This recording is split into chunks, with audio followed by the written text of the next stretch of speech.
Hi everybody, BoBo the Bitcoiner is back. The last episode we explained when BoBo sent one Bitcoin to Chacha, how the system inside work by checking that BoBo do have more than one Bitcoin in his wallet, as well as BoBo does not overspend or double spend. Okay, and all this checking is by the hash function in the Bitcoin network, of which the final decision is by majority vote of the Bitcoin system. And when the transaction is verified and hashed through and considered as true and correct, it is then put into the mempool. All right, a mempool is spelled MEMPOOL. A mempool is a collection of all the transactions every day put into a area called mempool, waiting for the next stage, which is the most important final stage. All right, it's called Bitcoin mining. Now, let me show you first the mempool. Last session we talked about input, go into hash, come up with hash value. This is one single transaction, BoBo, one coin to Chacha inside here. All right, and this is inside one of these transactions. There are so many here. Okay, this is the mempool. All right, and Chacha at this stage can go into blockchain network, blockchain explorer to. By keying in his public key, he can see that, hey, yeah, there is one transaction coming to me. All right. Now, all these are still yet to be finalized, confirmed. That's why it's called unconfirmed transaction. So, this still have to go through the final certification process, Bitcoin mining, before they can complete it. And that is quite important area in the Bitcoin system. So let's go a bit more detail here. Now,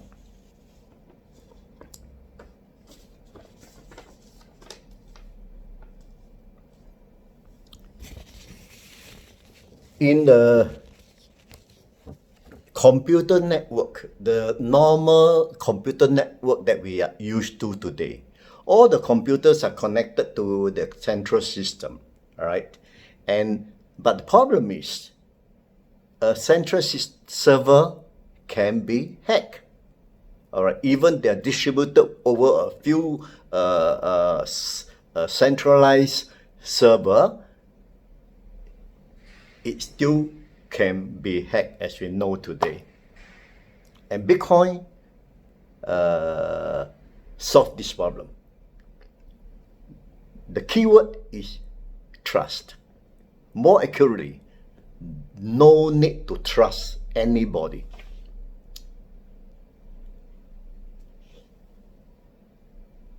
The question is, how can you trust somebody across the globe, where the message come in through letter or telegram or email or even video? How can you trust this message is correct? Would it be distorted along the way? All right. So for Bitcoin network or ecosystem is take every data as, or every message that comes in as questionable. All right. Then go through the consensus verification mechanism to filter out the bad data. You see, for thousands of years, nobody is able to overcome the trust issue, popularly known as Byzantine generous problem. This is the word. Byzantine generous problem. So what is Byzantine generous problem? It's a problem of how to get a message across the world securely. You can send a message through Telegram, SMS, email, WhatsApp, or whatever modern means of media transfer. But how can you make sure, or how can you be sure that the message being delivered to you is without being tweeted by someone, or worse, get lost? All modern messengers go through a third party, right? Whether it's email, whether it's WhatsApp, whatever, all went through a third party. And who to ensure this third party doesn't corrupt your message? All right. This is where Byzantine problem is. To illustrate, Byzantine basically means all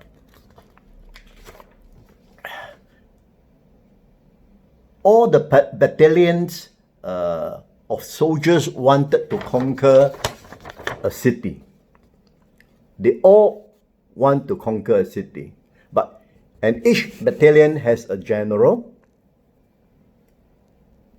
They know that in order to successfully attack the city successfully, they have to attack with all at once at the same time in order to be successful. If one battalion failed to cooperate, the whole attack failed.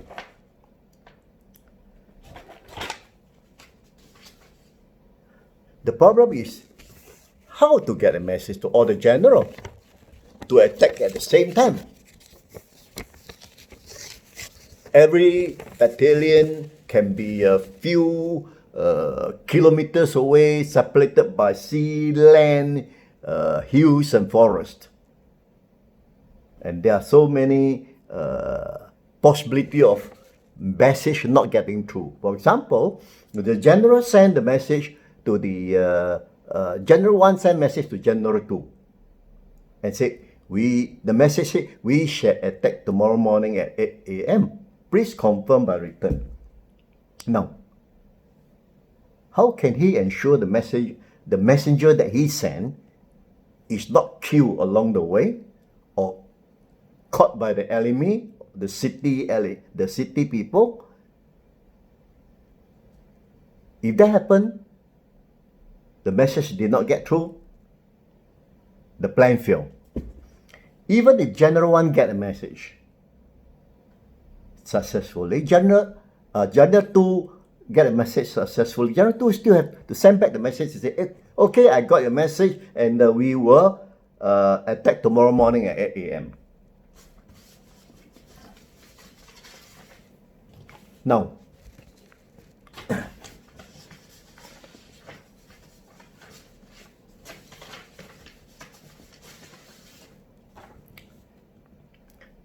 the messenger could also be captured by the city, so-called the enemy, and replaced with a fake messenger who then delivered the wrong message or distorted message to General 2. or generative return messenger can also be a fake messenger, and then the message is not getting through. Again, fail. The same problem when the deliver message to January 3, 4, 5, and all over. There's so many possibility of failures. And beside that, one of the messenger in between could be a traitor of